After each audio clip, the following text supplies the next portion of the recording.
Have you ever considered that labeling a semester that begins in January as a spring semester may, in fact, be someone's idea of a cruel joke? Because it sure sounds that way to me. January and February do not feel like springtime to me. Springtime to me is more of a smell. It's like you walk outside one morning and you can just smell that everything is about to burst back into life. Green grass, trees budding, flowers starting to poke out. Yet sometimes the most beautiful plants are also the most dangerous. And no, I'm not talking about poisonous or man eating plants. I'm talking about plants that are harmful to our environment. The concept that some plants are bad for our ecosystem was surprising to me when I first encountered it. I've been an avid gardener and hiker for over 20 years. It's difficult not to be drawn to nature when you live in an area that's as beautiful as ours. I recall years ago going to the botanical gardens at Asheville to shop their spring plant sale. It was there that I first really encountered the concept of native and non native plants. And I have been on a journey of learning ever since. You may not realize it, but the things that we allow to grow in our yards and many of the plants that nurseries offer for sale are actually harmful to our local ecosystems. I'll discuss the difference between native and non native plants and how they affect our environment. We will also look at some images of invasive plants that are common in our area. First, let's discuss what makes a plant either a native or a non native and how each impacts our environment. A plant is considered a native if it's occurred naturally in a particular region without human introduction.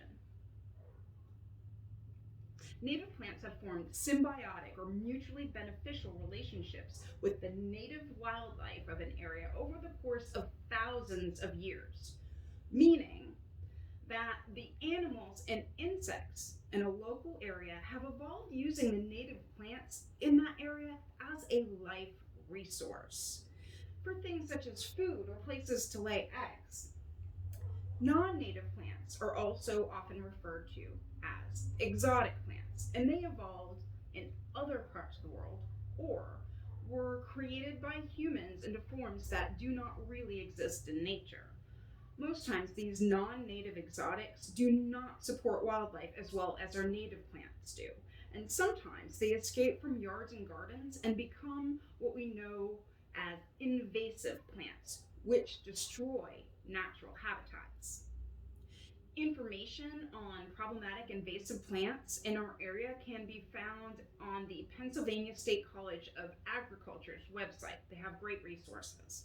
Now that we've discussed what makes a plant either a native or non native, let's talk about what makes invasives just so problematic. Invasive plants often have very fast growth rates and can produce a lot of seeds or otherwise reproduce really quickly.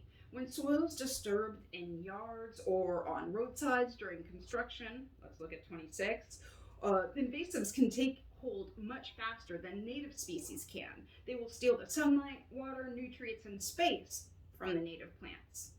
And then that limits the food available to our local wildlife.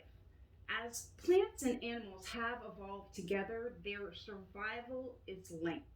If a native plant is crowded out, the animals that graze on it lose that source of food, which could be disastrous for them. Next, let's take a look at some examples of native plants known to cause problems in our particular region. First, a bad guy I'm sure all of us can recognize, the scourge that is known as kudzu. We see it overgrowing everywhere, toppling trees, destroying vast sections of the forest along roadsides.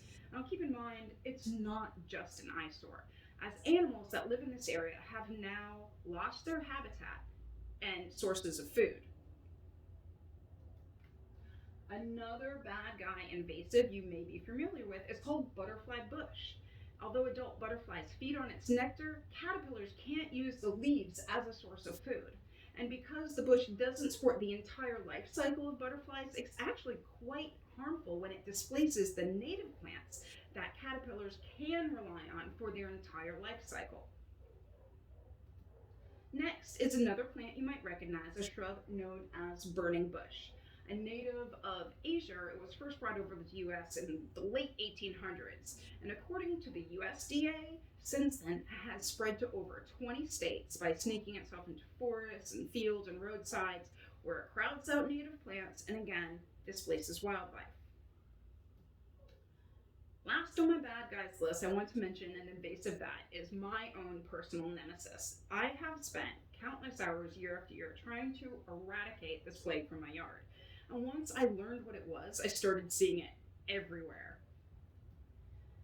especially alongside of highways after construction. It's known by a few names: Altisma, Tree of Heaven, Chinese sumac, or more aptly, my favorite, the stink tree. A native of China, was also brought over here a long time ago in the 1700s. It crowds out native species and even secretes a chemical into the soil that's toxic to other plants.